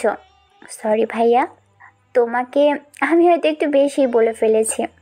এই পাগলি, তুই আমাকে বেশি বলবি না তো কে বলবে? আমি তোর ভাই হই, একমাত্র ভাই, বুঝলি? ওকে, তাহলে ভাইয়া তুমি এবার একটু হাসি দাও। তুই আসলেই। এই তো, এইবার কত কিউট দেখাচ্ছে আমার ভাইয়াকে। কথা বলতে বলতে আমাদের গন্তব্যস্থানে চলে এলাম। আমি গাড়ি থামালাম। এরপর আমি আর জান্নাত গাড়ি থেকে নামলাম। ভাইয়া, এখানে গাড়ি থামালে কেন? এখানেই তো আমাদের কাজ। বুঝলাম না, শপিং মলে আমাদের আবার কি কাজ? সেটাও আবার এত বড় শপিং মল। তোর জন্য কিছু জামা কাপড় তো কিনতে হবে নাকি? ভাইয়া, কেন শুধু? আমি জান্নাতকে থামিয়ে দিয়ে ওর হাত ধরে মলের ভেতর গেলাম। সেখানে গিয়ে ঘুরে ঘুরে দেখতে লাগলাম। তখন একটা ছেলে আমার কাছে এসে বলল, স্যার, আমি কি আপনাকে সাহায্য করতে পারি? হুম। জি স্যার, বলুন কি লাগবে আপনার? এরপর আমি জান্নাতকে ডাক দিলাম আমার কাছে। জান্নাতকে দেখিয়ে বললাম, আমার আপুর মাপে যতগুলো ভালো মানের কাপড় আছে সবগুলো দেখান তো। জি স্যার, আমার সাথে আসুন। এরপর জান্নাতের জন্য অনেক কিছু কেনাকাটা করলাম। জান্নাত সব কিছুতেই না করছিল, কিন্তু কে শোনে কার কথা? আমার একটা মাত্র বোন। এরপর আমি জান্নাতের কাছে গিয়ে বললাম, আপু তোর আর কিছু কি লাগবে? ভাইয়া প্লিজ, আমার আর কিচ্ছু লাগবে না। আচ্ছা তাহলে চল এবার যাই। ভাইয়া না, তোমার জন্য কিছু কিনতে হবে তো নাকি? আমার কিছু লাগবে না, আমার আছে। কই আছে? আর আমি কিছুই শুনবো না, তোমার জন্য আমি পছন্দ করে সব কিছু কিনবো। আচ্ছা চল আমার আপু। এরপর জান্নাত আমার জন্য কয়েকটি টি শার্ট আর প্যান্ট কিনলো। সবগুলো প্যাক করে বিল মিটিয়ে আমি আর জান্নাত গাড়ির কাছে চলে এলাম। সব শপিং গাড়িতে রেখে দিলাম। এরপর জান্নাত আপুকে বললাম, এবার চল ওই দিকে যাই। ওদিকে আবার কি ভাইয়া? কেন, তোর জন্য বই খাতা কিনতে হবে তো নাকি? জান্নাত কিছু না বলে আমাকে জড়িয়ে ধরে বলল, ধন্যবাদ ভাইয়া, তুমি আমার বেস্ট ভাইয়া। জানো ভাইয়া, আমার না লেখাপড়া করার খুব ইচ্ছে ছিল, কিন্তু তোকে আর বলা লাগবে না, আমি আসি তো এখন, চল আমার সাথে। এরপর জান্নাতের জন্য নবম দশম শ্রেণীর বই কিনে আমি আর জান্নাত একটা রেস্টুরেন্টে চলে গেলাম। ভাইয়া, আজকের পর থেকে কিন্তু আর বাইরে খাওয়া চলবে না। আচ্ছা আপু, আজকে লাস্ট, এরপর থেকে বাসায় খাবো, ওকে? ওকে। আমি আর জান্নাত গল্প করতেছিলাম আর খাবার খাচ্ছিলাম। চারদিকে অনেক মানুষ খাবার খাচ্ছে। হঠাৎ আমার চোখ বাম পাশের টেবিলে যেতেই অনেক খুশি হয়ে গেলাম, কারণ বাম পাশের টেবিলে আমি আমার সেই স্কুল লাইফের ফ্রেন্ডদের দেখতে পেলাম। সবগুলো সে আগের মতনই আছে। আমি ভেবেছিলাম ওদের হয়তো আর পাবো না, ভেবেছিলাম ওরা হয়তো নিজেদের লাইফ নিয়ে ব্যস্ত হয়ে অন্য শহরে চলে গেছে, কিন্তু না, এই হারামিগুলো তো এখন এখানেই আছে। অনেক আগে আমরা সবাই মিলে এখানে আড্ডা দিতে আসতাম, ওরা দেখছি এখনও এখানে আছে। ভাইয়া, ও ভাইয়া, কি ভাবো? জান্নাতের কথায় আমি ওর দিকে তাকালাম। কি হয়েছে বল আপু? খাবার খাওয়া শেষ, এবার বাসায় চলো। চল। এবার আমি রেস্টুরেন্টের বিল মিটিয়ে আপুকে নিয়ে গাড়ির কাছে চলে এলাম। আপু তুই গাড়িতে বসে থাক, আমি একটা কাজ করে আসতেছি। তুমি আবার এখন কোথায় যাবে ভাইয়া? যাবো আর আসবো। আরে নে আমার ফোনে গেম খেলতে থাক, আমি আসতেছি। ওকে ভাইয়া। এরপর আমি সোজা বসে রেস্টুরেন্টে ঢুকে গেলাম। হারামিগুলো এখন ওখানে বসে আছে। আমি একটা ভাব নিয়ে ওদের কাছে গেলাম। এক্সকিউজ মি, এখানে রাসেলকে? ওরা সবাই যেন কিনে গল্প করছিল। আমাকে দেখেই সবাই আমার দিকে তাকালো। সবাই আমার দিকে একটু কেমন করে যেন তাকাচ্ছিল। মনে হয় ওদের আমাকে চেনা চেনা লাগতেছে, কিন্তু চিনতে পারতেছে না। কি হলো, কথা বলেন না কেন? আমি রাসেল। আপনি রাসেলকে দিয়ে কি করবেন? এবার চলুন আমার পুরনো ফ্রেন্ডদের সাথে একটু সংক্ষিপ্ত পরিচয় করে দেই। আসিফ ছিল আমাদের ভেতরে একটু নেতা টাইপের, মানে আমি বুঝিয়ে বলি, সকল ফ্রেন্ড সার্কেলের কিন্তু একজন নেতা টাইপের লোক থাকে, যে সবসময় রাজনীতি দলের অমুক ভাই তমুক ভাই নিয়ে পড়ে থাকে। আমাদের আসিফে ছিল এরকম একজন। আর আমি স্কুলে এসে শুধু অমুক ভাই তমুক ভাইয়ের নাম কামিয়ে চলতো। আর রাসেল ছিল অন্য টাইপের। রাসেল স্কুল জীবন থেকেই একটু বিড়ি সিগারেট খেত। আর এবার বলি পরশের কথা। পরশ ছিল আমাদের মধ্যে একজন ভদ্র ছেলে, সবসময় ফার্স্ট ছিল আমাদের ক্লাসে, কিন্তু আমাদের মধ্যে ছিল একটু বোকা। আমরা ওকে বোকা বলে রাখতাম। এবার চলুন, অনেক হয়েছে পরিচয়, আর কিছু বলা যাবে না। এই তুই কে আবার? তোকে কিছু বলেছি আমি? আপনি জানেন আমি কি? তুই জানিস আমি কে? কে আপনি? আমি এই থানার নতুন এসআই। এবার এটা শুনে সবাই অবাক হয়ে গেল। আসিফ একদম চুপ হয়ে গেছে। রাসেলের তো যায় অবস্থা। হঠাৎ করে পরশ বলে উঠল, সরি স্যার, ওরা না বুঝে এমন করেছে। ওই হা করে কি দেখিস আসিফ? রাসেল স্যারের কাছে ক্ষমা চা। স্যার আমি আপনাকে চিনতে পারিনি, সরি স্যার। হ্যাঁ কিন্তু স্যার, রাসেল কি করেছে? আপনি ওকে খুঁজতেছেন কেন? এবার আমি রাসেলের ঘাড়ে হাত দিয়ে বললাম, মিস্টার রাসেল সে গাঞ্জা সাপ্লাই করে, এমন খবর আছে আমার কাছে। আমি এটা বলার পরে দেখি রাসেল কাঁপতে শুরু করেছে। স্যার বিশ্বাস করেন, আমি গাঁজা তো চিনি না, শুধু মাঝে মাঝে একটু সিগারেট খাই। আল্লাহর কসম স্যার, আমি এগুলো করি না। ভয়ে কাঁপতে কাঁপতে বলল, সেটা থানায় গেলেই বুঝতে পারবি। আমি সবার চোখের দিকে তাকিয়ে দেখি সবাই ভয় পেয়ে আছে, কেউ কোনো কথা বলছে না। রাসেল তো মনে হয় এবার কেঁদে দেবে। আমি আর থাকতে না পেরে খুব জোরে জোরে হাসতে লাগলাম। সবাই আমার দিকে অবাক চোখে তাকিয়ে আছে। স্যার আপনি এমন করে হাসতেছেন কেন? তো কি করব? স্যার আমার বন্ধু সত্যি বলেছে, বিশ্বাস করুন। এ হারামি, আমি কোনো পুলিশ না, আমি তোদের শ্রাবণ। সবাই চুপ হয়ে গেল। এক পলক আমার দিকে তাকিয়ে থেকেই সবগুলো এক এক করে আমাকে জড়িয়ে ধরলো। আমার তো প্রায় প্রাণ যায় অবস্থা। এই তোরা আমাকে ছাড়, আমি মরে গেলাম।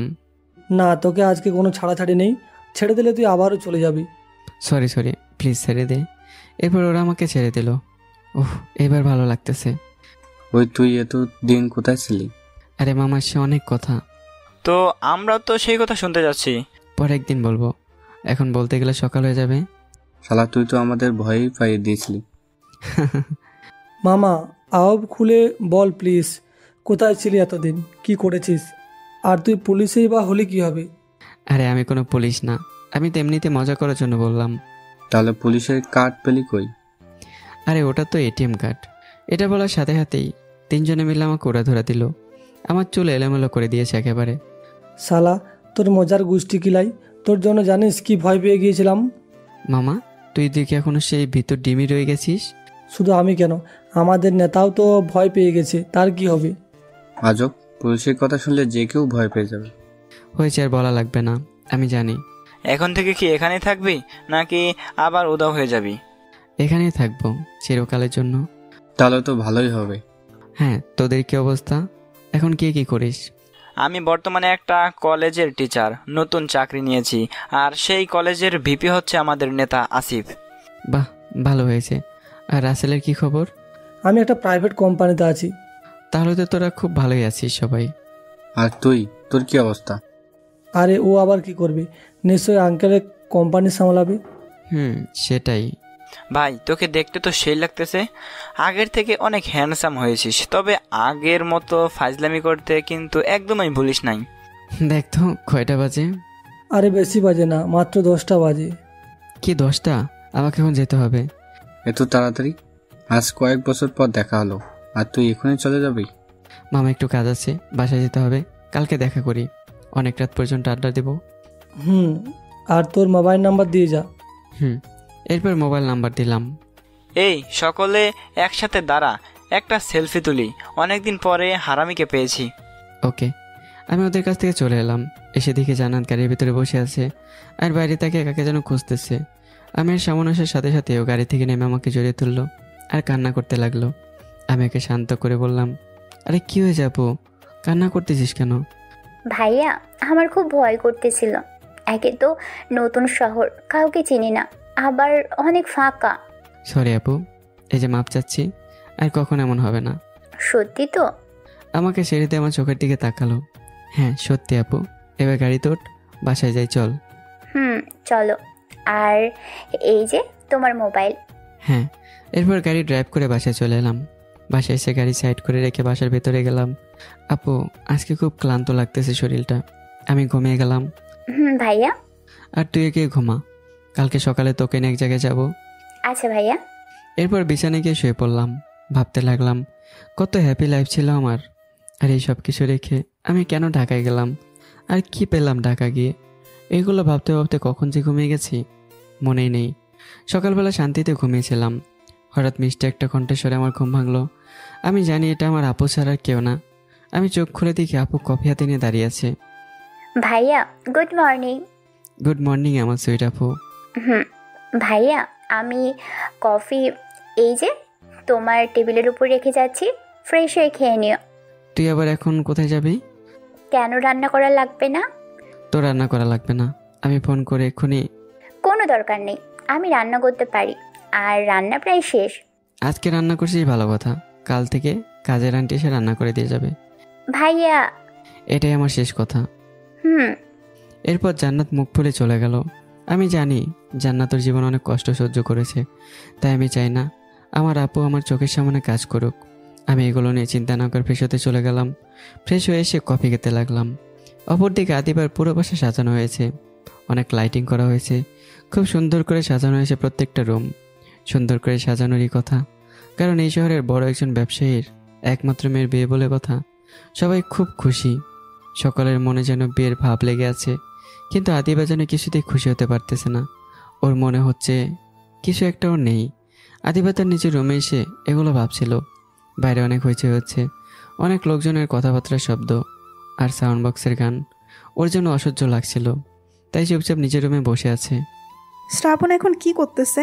কোথায় ও এখন? আজ 2 দিন হলো ওকে দেখি না। আগে তো আমাকে 1 মিনিট না দেখে থাকতে পারতো না, আর ও আসবেই বা কেন? ওকে তো আমি আমার সামনে আসতে না করেছি, কেন যে ওই দিন ওকে বকতে গিয়েছিলাম। শ্রাবণ কোথায় আছে, কি খাবার খাইতেছে কিছুই জানি না। আমি ছাড়া তো আর ওর দুনিয়ায় কেউ নেই। আমি নিশ্চিত ও সব কিছুতেই অনিয়ম করতেছে। আর মাত্র 2 দিন পর আমার বিয়ে। আমি এখান থেকে চলে গেলে শ্রাবণ কি করবে একা একা? এইটা ভেবে আদিবার বুকটা কেঁপে উঠতেছে। ওর কেমন যেন মনে হচ্ছে ও কিছু একটা হারিয়ে ফেলছে ওর জীবন থেকে, যেটা ও হাজার চাইলেও ফিরে পাবে না। আচ্ছা, শ্রাবণ কেন আমাকে ভালোবাসি কথাটা বলল? আমি তো ওকে কখনো এই চোখে দেখি নাই, শুধু বন্ধু ভেবেছি। শ্রাবণের সাথে কথা বলতে হবে এই বিষয় নিয়ে। বিয়ের দিন তো শ্রাবণ নিশ্চয়ই আমাকে দেখতে আসবে, সেই দিন কথা বলে নিব। আদিবার নিজের রুমে বসে এগুলো ভাবছিল। এদিকে কফি খাওয়া শেষ করে আমি রাফিকে একটা কল দিলাম। কিরে ভাই, কেমন আছিস? ভালোই আছি, কিন্তু তোর কি খবর তাই বল আগে। আমার আবার অবস্থা আছে আগের মতোই। তুই যত তাড়াতাড়ি সম্ভব সিলেট চলে আয়। আর কতদিন এভাবে একা একা ঢাকায় থাকবি? যত তাড়াতাড়ি সম্ভব চলে আসবো।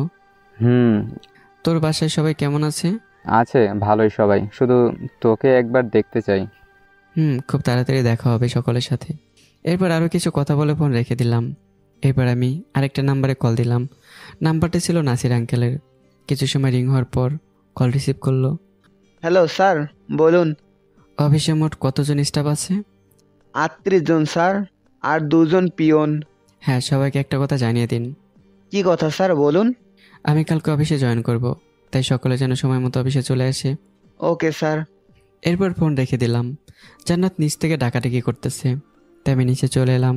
নিচে এসে দেখি জান্নাত আপু খাবার বেড়ে নিয়ে বসে আছে। আপু, এত তাড়াতাড়ি রান্না শেষ? আর তুই এত কিছু রান্না করতে পারিস? পারি। তুমি কথা না বলে খেয়ে বলো তো কেমন হয়েছে।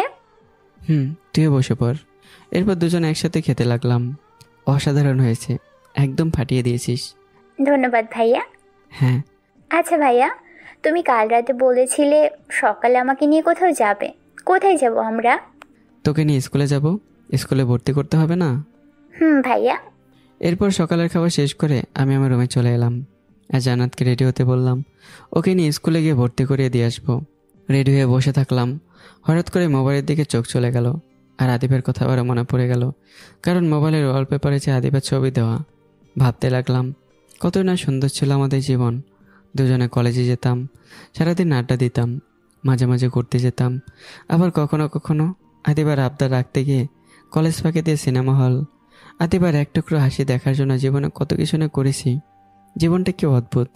আজ আমার সব কিছুই আছে, শুধু সেই মানুষটাই নেই। আদিবার খুশি আমার খুশি। ও যদি আমাকে ছেড়ে সুখী হতে পারে তাহলে আমি সেটা হাসি মুখে মেনে নেব। আর কখনো যাব না আদিবার কাছে। রাগ অভিমান কি শুধু আদিবারই আছে, আমার নেই? ও সেদিন আমাকে অনেক অপমান করেছে, আমি আর কোনোদিনও সামনে যাব না। আমি জানি আদিবার ঠিকই একদিন বুঝতে পারবে যে এই পাগলটার মতো কেউ আর ওকে ভালোবাসতে পারবে না। ভাইয়া তোমার হলো? আমি সেই কখন থেকে বসে আছি। জান্নাতের কথায় আমার গোর কাটলো। আমি আয়নার সামনে গিয়ে চোখের পানি মুছে ঠিকঠাক হয়ে নিচে গেলাম। ভাইয়া তুমি তো দেখছি মেয়েদের মতো রেডি হতে টাইম নাও। কি রে, আজকে এত ব্যস্ত হচ্ছিস কেন? বাইরে ব্যস্ত হব না, আজকে আমার জীবনের সবচেয়ে আনন্দের একটা দিন। আমি আবার স্কুলে ভর্তি হব, আবার লেখাপড়া করব। আচ্ছা চল। আমি আর জান্নাত বাইরে চলে এলাম। বাইরে এসে দেখে একজন লোক দাঁড়িয়ে আছে। দেখে তো ড্রাইভার মনে হচ্ছে, কিন্তু আমার তো কোনো ড্রাইভার নেই। তাহলে এটা কে? এটাই মনে মনে ভাবছিলাম। তখন লোকটা বলল, গুড মর্নিং স্যার। হ্যাঁ গুড মর্নিং, কিন্তু আপনি কে? আপনাকে তো ঠিক চিনলাম না। স্যার, আমাকে নাসির স্যার পাঠিয়েছেন। তিনি আপনার গাড়ির ড্রাইভার হিসেবে আমাকে জব দিয়েছেন। আমার কোনো ড্রাইভার লাগবে না, আপনি আসতে পারেন। এই কথা বলার সাথে সাথে লোকটার মুখ কালো হয়ে গেল। এটা দেখে জান্নাত বলল, ভাইয়া তুমি আঙ্কেলকে রেখে দাও, আমাদের তো একটা ড্রাইভার দরকার, তাই না? মনে করো তুমি কোনো কাজে বাইরে গেলে, তখন যদি আমার কোথাও যাওয়া লাগে তখন কে গাড়ি চালাবে? সেটা তো আমি ভাবিনি। আচ্ছা এই নিন চাবি, গাড়ি বের করুন। এটা শোনার পরেই লোকটার মুখে হাসি ফুটে উঠল।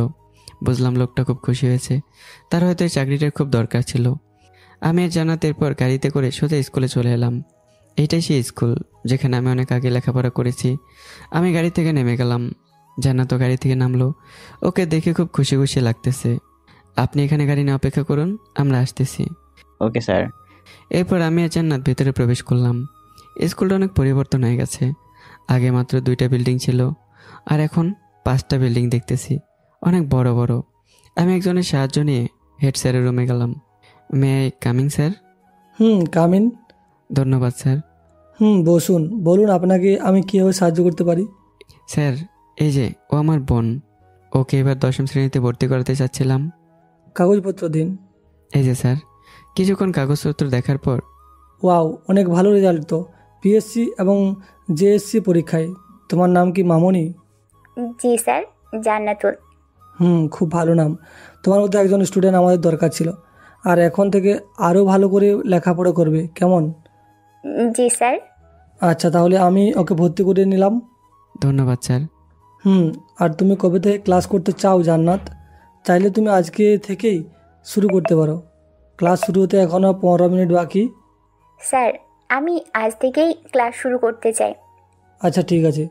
তাহলে আমি আসি আপু, তুই ক্লাস কর। ছুটির পরে আমি ড্রাইভারকে পাঠিয়ে দেবো, তোকে নিয়ে যাবে। আচ্ছা ভাইয়া, বাই। স্যার আমার বোনের দিকে একটু খেয়াল রাখবেন। চিন্তা করবেন না, কোনো সমস্যা হবে না, আপনি নিশ্চিন্তে আসতে পারেন। Okay sir, bye. এরপর আমি বাইরে চলে এলাম। বাইরে এসে সোজা গাড়িতে গিয়ে বসলাম। স্যার মামনি কোথায়? মামনি বাসায় যাবে না? না, ও ক্লাস করবে এখন থেকে। ও আচ্ছা। এরপর গাড়ি চলতে লাগলো। হঠাৎ করে ড্রাইভার বলে উঠলো, স্যার মামনির নামটা কি? জান্নাতুল, সবাই জান্নাত বলেই ডাকে। যেমন নাম তেমন ব্যবহার। আপনার নামটা কি? জি স্যার, আমার নাম আব্দুল করিম। আচ্ছা, আপনি যেহেতু আমার থেকে বয়সে বড়, তাই আজ থেকে আপনাকে করিম চাচা বলে ডাকবো। আপনার যেটা ভালো লাগে আপনি সেটাই বলে ডাকতে পারেন স্যার। করিম চাচার সাথে কথা বলতে বলতে বাসায় চলে এলাম। এরপর গাড়ি থেকে নেমে সোজা আমার রুমে চলে এলাম। কিছুই ভালো লাগতেছে না, তাই রুমে গিয়ে টিভি অন করে দেখতে লাগলাম। হঠাৎ আমার ফোনে একটা অচেনা নাম্বার থেকে ফোন এলো। ওই হারামি কি করিস? আসিফ, তুই আমার নাম্বার পেলি কোথায়? এ হালার পুত, কাল রাতেই যে নাম্বার দিলি মনে নেই? ও মামা, মনে পড়েছে। কি আর করবো বল, ঘরে বসে টিভি দেখতেছি আর বোর হচ্ছি। এই কথা, তাহলে তুই আমাদের কলেজে চলে আয়। ইচ্ছে করতেছে না এখন। ইচ্ছে করতেছে না মানে? তুই এখন কোথায়? বাসায়। কেন? তুই বাসায় থাক, আমি বাইক নিয়ে আসতেছি। আজকে সারাদিন তোকে নিয়ে ঘুরবো। আর বাকি দুটো কোথায়? রাসেল আর পরশ অফিসে। ও কয় বছর পরে তোকে পেয়েছি। আজকে সারা সিলেট শহর ঘুরিয়ে দেখাবো তোকে। হয়েছে, বাক্কা না দিয়ে তাড়াতাড়ি আয়। বিকেল 4টার আগে আবার বাসায় আসতে হবে আমাকে। আচ্ছা ওয়েট 1 মিনিট। এরপর ফোন রেখে দিলাম। কিছু সময় পর আসিফ এসে আমাকে নিয়ে গেল। অনেকদিন পর সিলেট এসেছি, অনেক কিছু বদলে গেছে, তাই আমারও ইচ্ছে ছিল সব কিছু ঘুরে দেখব। আর আসিফ সেই ইচ্ছেটাই পূরণ করে দিল। সারাদিন ঘোরাঘুরি করে বিকাল 3:30টায় বাসায় এলাম। বাসায় এসে করিম চাচাকে জান্নাতুর স্কুলে পাঠিয়ে দিলাম, আর আমি আমার রুমে গিয়ে ফ্রেশ হয়ে ঘুমিয়ে পড়লাম। সারাদিন ঘোরাঘুরি করার জন্য মাথাটা ব্যথা করছিল। বিকেলবেলা জান্নাত এসে আমার ঘুম ভাঙিয়ে দিল। ঘুম থেকে উঠে জান্নাতকে বললাম, কিরে তুই কখন আসলি বাসায়? এইমাত্র ভাইয়া। তুই ফ্রেশ হয়ে খাবার খেতে আয়, খাবার টেবিলে কথা হবে। ওকে ভাইয়া। এরপর আমি ফ্রেশ হয়ে খাবার টেবিলে গিয়ে জান্নাতের জন্য আর আমার জন্য খাবার সাজাচ্ছিলাম। তখন জান্নাত এসে বলল, ভাইয়া তুমি এগুলো করতেছো কেন? আমি আসি না। চুপচাপ খেতে বস। আর স্কুলের প্রথম দিন কেমন কাটলো? ভাইয়া খুব ভালো। ভালো। আর কোনো সমস্যা হলে সবার প্রথমে আমাকে বলবি কিন্তু। ওকে ভাইয়া। আমি আর জান্নাত খাবার শেষ করে বাইরে বের হলাম, কারণ জান্নাত এই শহরের কিছুই চেনে না। আর তাছাড়া জান্নাত তো অনেকদিন কোথাও ঘুরতেও যায় না, তাই আমি ওকে নিয়ে ঘুরতে বের হলাম। সাথে ড্রাইভার চাচাও ছিল। সন্ধ্যা পর্যন্ত জান্নাতকে নিয়ে ঘুরলাম। জান্নাত যে আজকে অনেক খুশি সেটা ওকে দেখে বোঝা যাচ্ছে। আমি মোবাইলে তাকে দেখি সন্ধ্যা 7টা বেজে গেছে প্রায়। তাই জান্নাতকে বললাম, আবু সন্ধ্যা হয়ে গেছে, এবার বাসায় যেতে হবে। ভাইয়া চলো। আমি এখন যাব না, একটা জায়গায় যেতে হবে। ভাইয়া তুমি এখন আবার কোথায় যাবে? অনেকদিন হলো বন্ধুদের সাথে ঠিকভাবে আড্ডা দেওয়া হয় না, তাই ভাবতেছি আজকে একটু সকালের সাথে কি আড্ডা দিই। বুঝলাম, কিন্তু বেশি রাত করবে না, তাড়াতাড়ি বাসায় আসবে কিন্তু। আর কোনো সমস্যা হলে আমাকে ফোন করিস।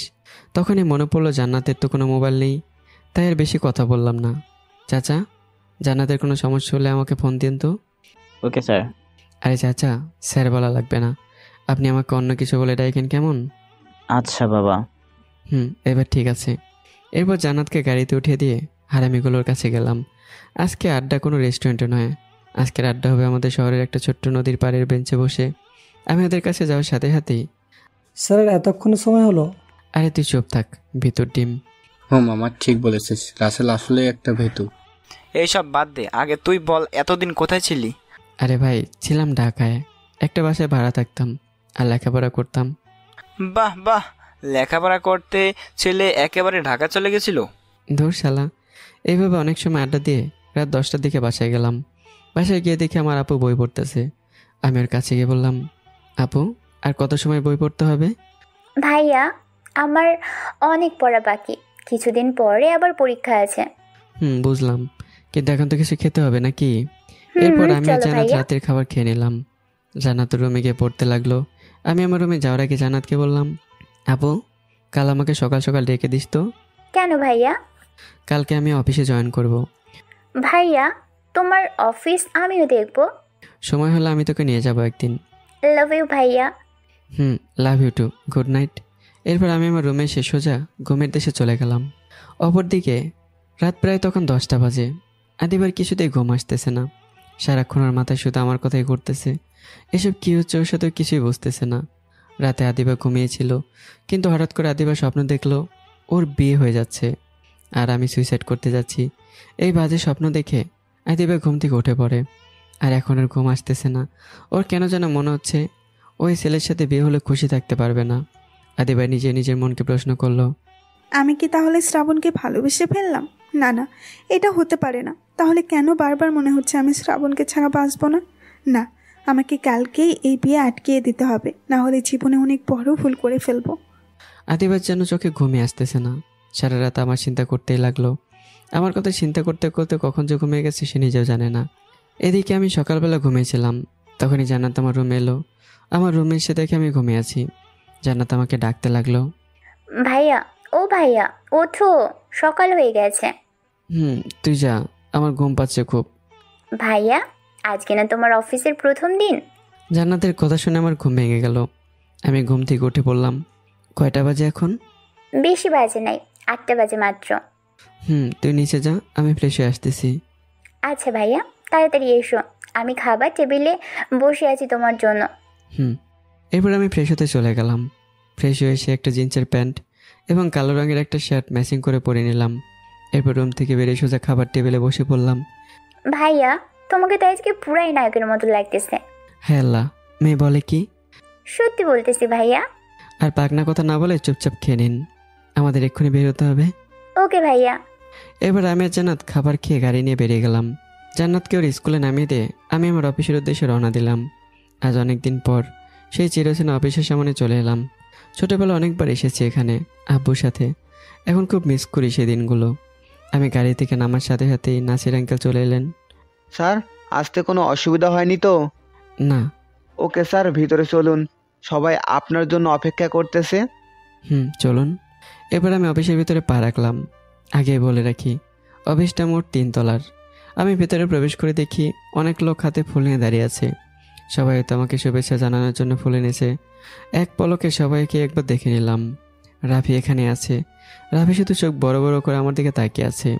আমার খুব হাসি পাচ্ছে, কিন্তু নিজেকে সামলে নিলাম। অফিসে দেখতেছে আমার বয়সী লোকজনই বেশি, মেয়েও আছে অনেকগুলো। আমি চুপ করে না থেকে বললাম, হ্যালো এভরিওয়ান, গুড মর্নিং। সকলে কেমন আছেন? জি স্যার, ভালো। আপনি কেমন আছেন? I am fine. আমি শ্রাবণ আহমেদ ইমন, আপনাদের কোম্পানির বস। জি স্যার, আপনাকে স্বাগতম। সকলে একসাথেই বলল আর একে একে ফুল দিতে লাগলো। ফুল নেওয়া শেষে বললাম, থ্যাঙ্কস এভরিওয়ান। আগে আমার অফিসে কি হয়েছে না হয়েছে সেটা আমি জানি না, এখন থেকে আমি এসেছি, তাই আমার নিয়মেই কাজ চলবে। জি স্যার। আর এই অফিসে চাকরি করতে হলে একটা রুলস সবসময় মেনে চলতে হবে, সেটা হলো সময় মতো অফিসে প্রবেশ করা। সকলের চোখ বড় বড় হয়ে গেছে। আমি বুঝতে পেরেছি এখানে কেউ টাইম মতো কাজ করে না। সমস্যা নেই, আমি এসে গেছি, এখন সব ঠিক হয়ে যাবে। এই যে আপনি, আপনার নাম কি? জি স্যার, আমি। আপনি, আপনার নাম কি? জি স্যার, মানে আমার নাম রফিকুল ইসলাম রাফি। বুঝলাম, কিন্তু আপনি আমার হাঁ করে কি দেখেন? Sorry sir. এরপর আরও কিছু বক্তব্য দিয়ে আমি আমার কেবিনে চলে এলাম। আমার কেবিন দোতলায়। আমি নিজের কেবিনে ঢুকে চোখের পানি ধরে রাখতে পারলাম না, কারণ এই রুম সেই রুম যেখানে আব্বু দিনের অর্ধেক সময় থাকতো। কিন্তু কি থেকে কি হয়ে গেল?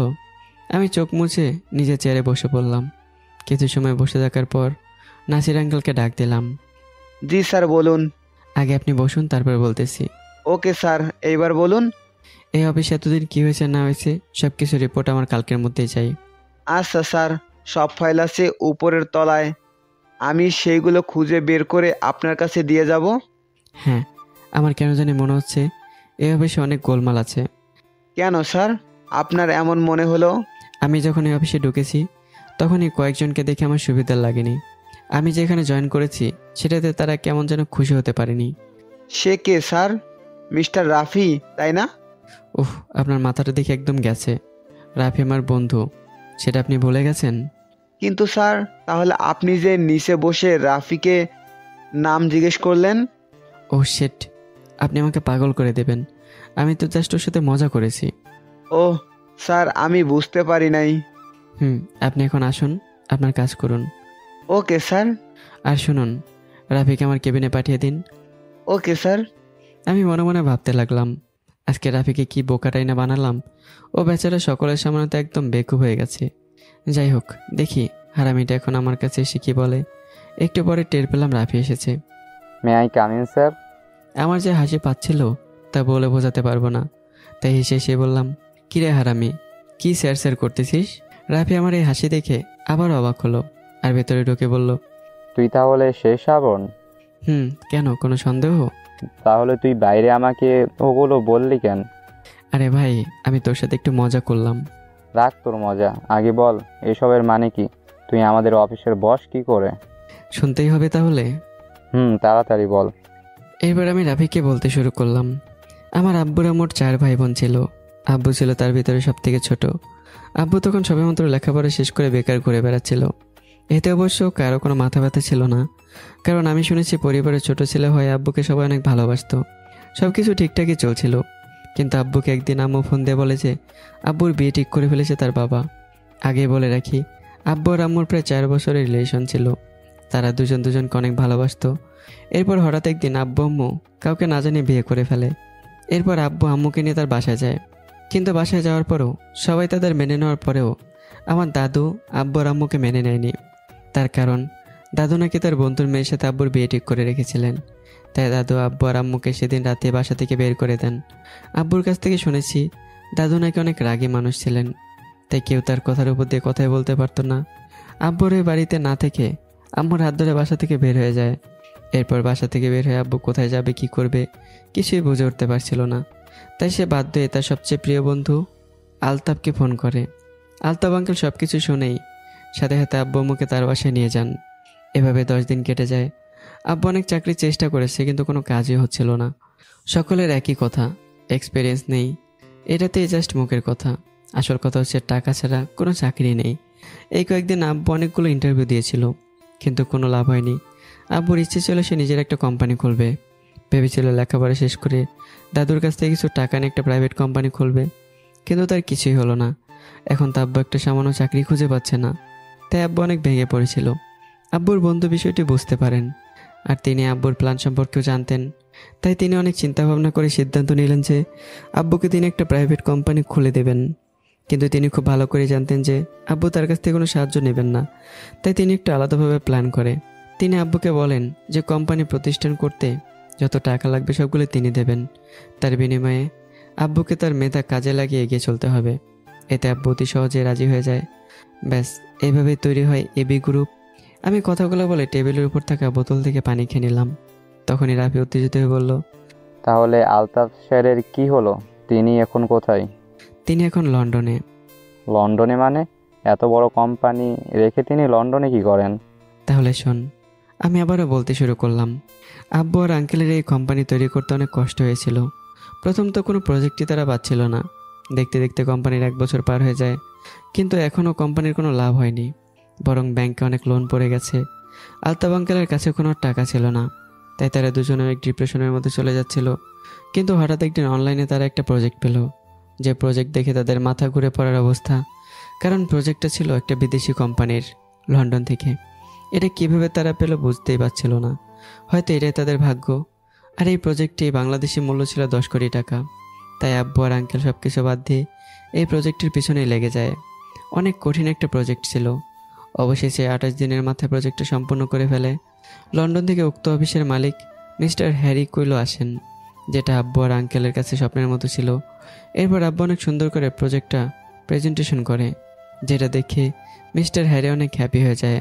তাই তিনি আব্বু আর আঙ্কেলকে তার কোম্পানিতে অফার করে, কিন্তু আব্বু রাজি হয়নি। আব্বুর ইচ্ছে ছিল তার বাকি জীবনটা বাংলাদেশে কাটাবে। আব্বু রাজি না হয় আঙ্কেলও যেতে চাইলেন না। আব্বু জানতো যে আঙ্কেলের বিদেশ যাওয়ার অনেক শখ ছিল, কিন্তু আব্বুর জন্য যে আঙ্কেল যেতে রাজি হচ্ছে না, এটা আব্বু বেশ ভালোই বুঝতে পারে। তাই আব্বু আঙ্কেলকে জোর করে রাজি করে, কারণ আব্বু জানতো যেমন সুযোগ বারবার আর আসবে না। এরপর আলতাফ স্যার লন্ডনে চলে যায়? হ্যাঁ। এখন আলতাফ স্যার কেমন আছেন?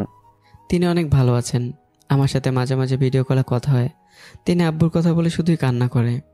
ভাই, কিছু মনে না করলে একটা কথা বলি? বল। তোর আব্বু আম্মুর অ্যাক্সিডেন্ট হলো কিভাবে? এই আমাকে দেখতে পাচ্ছিস, এই আমার জন্য আব্বু আর আম্মু আমার কাছে নেই। ভাই, মাথা ঠান্ডা করে আগে বল। এরপর আমি বলতে শুরু করলাম। আলতাফ আঙ্কেল চলে যাওয়ার পরেই আব্বু একা অফিস সামলাতে লাগে। এই প্রজেক্টের পরেই সবাই এবি গ্রুপ কোম্পানি চেনে ফেলে এবং দেশের অনেক নামি দামি কোম্পানি থেকে এই প্রজেক্ট আসতে শুরু করে। আব্বু সেগুলো সৎভাবেই করতে থাকে। দেখতে দেখতে অনেকগুলো বছর কেটে যায়। আমি তখন 10ম শ্রেণীতে পড়ি। আম্মুর কাছ থেকে সব কিছু শুনেছি। আমার কেন কোনো মামা বাড়ি নেই, কেন নিজের কোনো চাচু নেই। আমি প্রথমে ভাবতাম আমার বুঝি কেউ নেই, কিন্তু পরে আম্মুর কাছ থেকে জানতে পারি আমার সবই আছে, কিন্তু কারোর সাথে আমার যোগাযোগ নেই। আমার অনেক রাগ হয় তখন দাদুর উপর। তিনি কেন শুধু শুধু আব্বুকে বাড়ি থেকে বের করে দেয়। তাই আমি আর জানতে চাইনি কে আমার আপনজন। আব্বু আর আম্মুর আদর পেয়ে আমি একটু বাদর হয়ে গিয়েছিলাম, কারো কথা শুনতাম না। এরপর একদিন আব্বুর অফিসে একটা স্টাফের বিয়ে ঠিক হয়। তাই আব্বু সেখানে যাবে বলে ঠিক করে। যেহেতু কোনো বিয়ে বাড়ি গেলে গিফট নিয়ে যেতে হয়, তাই আব্বু আর আম্মু ঠিক করে সবাই মিলে মার্কেটে যাবে। আম্মু আমাকে বিকেলবেলা মার্কেটে যাওয়ার জন্য বলে। আমার একটা ক্রিকেট ম্যাচ থাকার কারণে আমি সরাসরি না করে দিই। আব্বু আম্মু তাই আমাকে রেখে বাড়ির গাড়ি নিয়ে চলে যায়। আমি যতবারই আব্বু আম্মুর সাথে গাড়িতে গিয়েছি প্রত্যেকবার আমি গাড়ি ড্রাইভ করেছি। আমি শিওর ওই দিন যদি আমি আব্বু আম্মুর সাথে যেতাম তাহলে আমি ড্রাইভ করতাম আর আব্বু আম্মু অ্যাক্সিডেন্ট করতো না। তারা দুজন হয়তো আজ আমাদের মাঝেই থাকতো। আমি এটা বলে কান্না করে দিলাম। আমার কান্না দেখে রাফি আমাকে সান্ত্বনা দিতে লাগলো।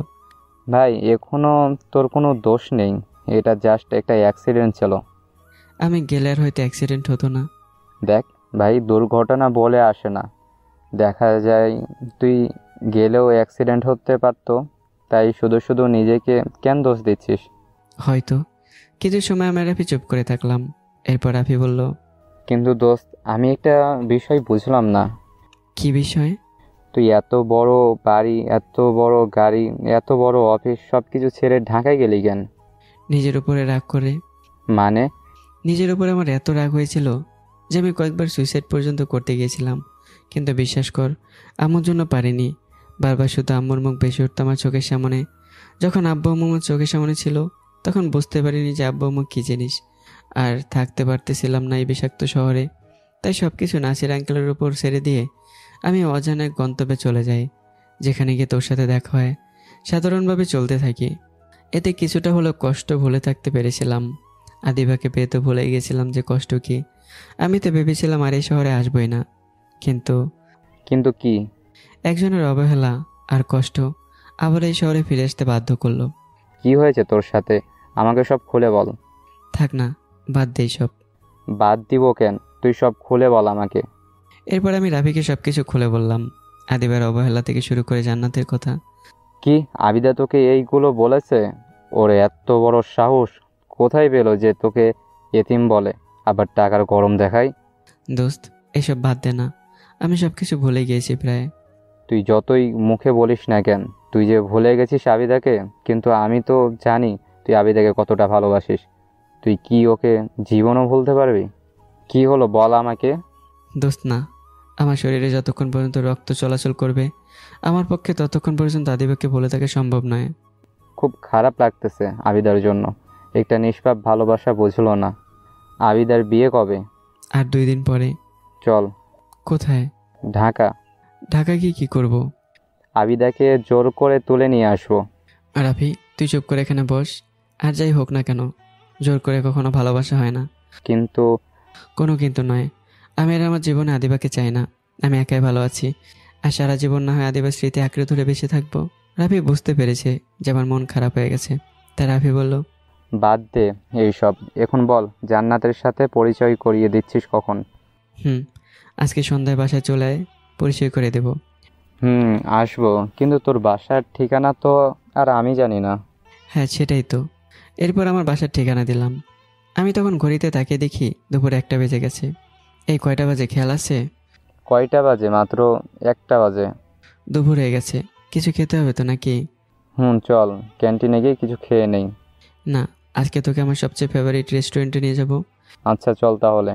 এরপর আমি রাফি অফিস থেকে বের হয়ে সোজা রেস্টুরেন্টে চলে গেলাম। আর রেস্টুরেন্টে ঢুকতে যাকে দেখতে পেলাম আমার তো মাথা যেন 7 চক্কর দিয়ে উঠলো। এখানে কি করে আসলো? তো বন্ধুরা বলেন তো এখানে কে এসেছে?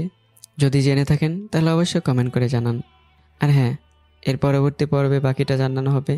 তো কেমন হচ্ছে গল্পটা কমেন্ট করবেন। ভালো থাকবেন, আর দেখা হচ্ছে নতুন গল্পে। টাটা, আল্লাহ হাফেজ।